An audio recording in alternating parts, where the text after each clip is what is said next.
All right, good afternoon. So I had a few minutes and I wanted to sit down and bring my Canadian Football League teams, the 2025 seasons, up to date for my fictional franchise football game. I wasn't planning on updating these for another week, and then I realized, well, hell, let's just get it done. Let's update it, because I want it to be, from here on out, I'm trying to get the teams at their most accurate place for the final weeks of the season. I won't upgrade them again until the playoffs, and then I'll go through, and whatever teams make it to the postseason, I'll upgrade them.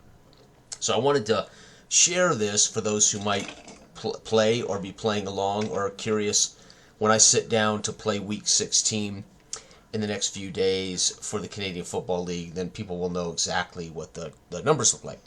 So, again, this is not relative. This is based on how many points are currently being scored in the CFL 2025 as of today, September 9th, 2025. So that's what the defenses are based on. What are we going into? Well, everybody has 12 games under the belt. Okay. And then, of course, their offense is graded literally by their points divided by their games they've been in divided by 3.5. So the offense is based, of course, on their points per game divided by 3.5. That gives me the number of six-sided dice that we need for their offense. Their defense is based on the 26.6 points that is being scored against, or being scored, period, per team in the league. So the average is 27 points a game per team, per game, 54 points a game. That's about 10, that may be 11 points more than the average NFL game.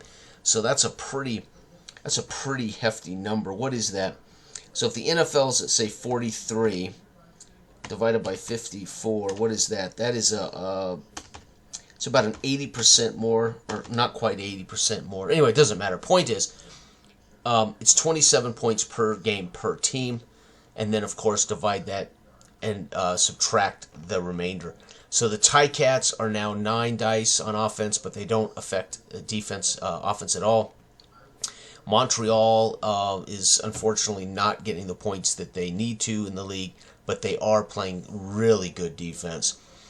Toronto, offense looking great. Unfortunately, their defense is the worst in the league thus far.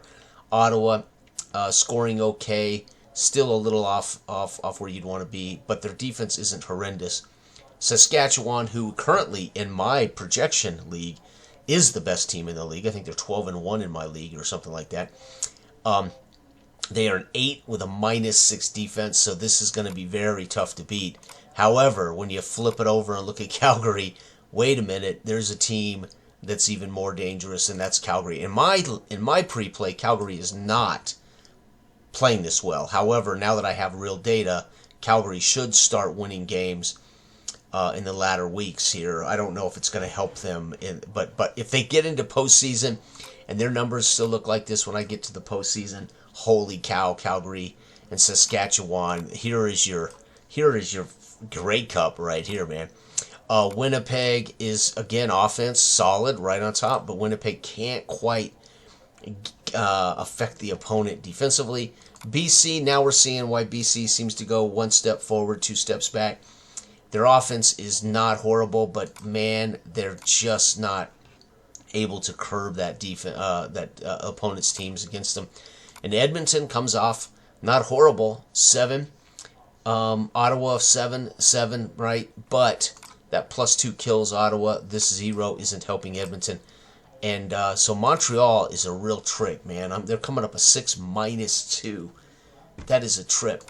But either way, this is the current ratings for FFF as of today, 9/9/25. So those who want to play along or want to play out the remainder of the season on their own time, they can. But know this: when I pick up the play sometime in the next few days, and I drop dice to play the week, I think I'm in week 16. I can't remember. This will be what the numbers look like. So, okay, everybody have a wonderful, wonderful week. Bye-bye.